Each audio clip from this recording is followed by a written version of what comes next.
Namaste and welcome back to Mantra Yoga. I am Mithul Soni and this is the second episode of my channel Mantra Yoga. So in the previous episode we looked at what is the meaning of the word mantra and what is really the origin of sound and how it is so important, it is so bigger than light itself, because in the beginning it all started with sound. So in this video we will look at what are the important factors before you start your practice into mantra chanting, and obviously a little bit about the brief history or how generally people look at mantra chanting overall.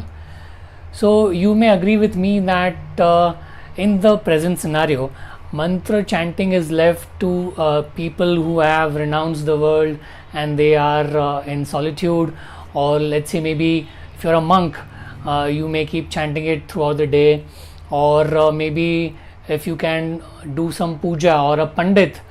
So these are generally the type of people that mantra chanting is most suitable to.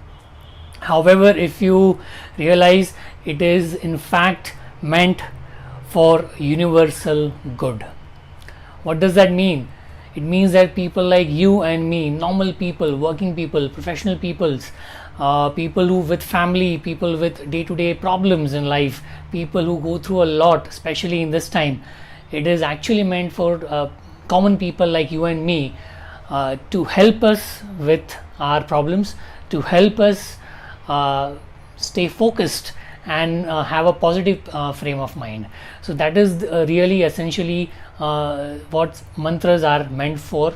Honestly, I am no pandit, or neither am I a scholar in Sanskrit language, but still this channel is really about sharing my experience in this journey of chanting mantras so far, and I am passionate about sharing my knowledge and what I have learned so far with you all.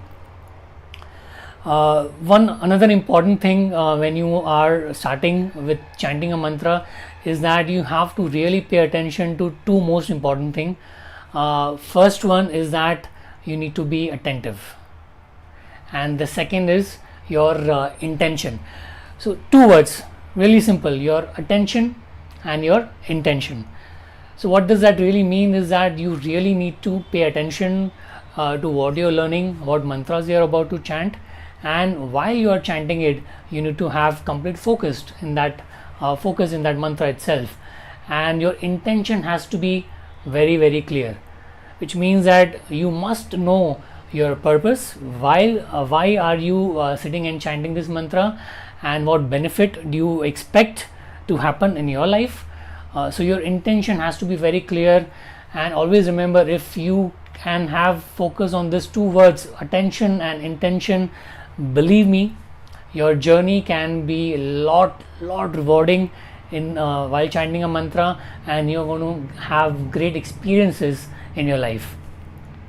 So with this, I am signing off, and hopefully we'll see you in the next episode very soon, where we talk about what are the housekeeping rules and discipline that one needs to observe while starting the journey of chanting the mantra.